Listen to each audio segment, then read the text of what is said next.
உன்னோட பர்மிஷன் வேணும். எதுக்கு? இல்ல எனக்கு உண்மையிலேயே டவுட்டு தான். பசங்களை கத்த வேணும்னு சொல்றேன். அனி அதையும் சத்தம் போடாம இருங்க. ஒன்றும் இல்லை விஷோ, நீ தப்பா எடுத்துக்காத. இவ்வளோ ஒர்க் அவுட் பண்றேன், புஷ்அப்ஸ் பண்றேன், வெயிட் தூக்குறேன். என்னாலே வந்துட்டு ஒரு 5 நிமிஷம் தம்பி இந்த மாதிரி தூக்கிட்டு நிற்கவே முடியாது ஒத்த கையில. ஆனா நீ குட்டியா அழகா இருக்க, கியூட்டா.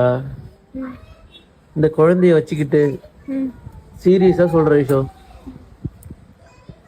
எனக்கு எப்படி விஷயம் உனக்கு இந்த குழந்தைய வச்சு தூக்கி வச்சுட்டு ஒத்த கையில சாப்பாடு விட்டுற?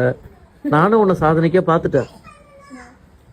சீரியஸா என்னால முடியவே முடியல. அவனை 5 நிமிஷம் தூக்கிட்டே நிக்க முடியல. கை வலிக்குது, அப்படியே முதுகு இழுத்து பிடிக்குது. அதை விட முக்கியமா வந்து அப்படியே அப்படியே இடுப்புலாம் வலிக்குது. நீ எப்படி இவன் வந்து 10 கிலோ கிட்ட இருக்கான், அவனை ஒத்த கையில தூக்கிட்டு ரொம்ப நேரம் நிக்கிற, 1 hour நிக்கிற, எப்படிமா? எப்படின்னா நான் தான் பார்த்தேன். நான் தான் அம்மான்னு அம்மா என் பிள்ளைங்க அப்படின்னு நினைக்கும் போது நிஜமா ஓப்பனா சொன்னா எனக்கு எந்த கஷ்டமும் தெரியாது. கை வலிக்கும் தான். இப்ப நான் இருந்தா வச்சுக்க, நான் இருக்கிறதுனால நீ ஃப்ரீயா விட்டுற.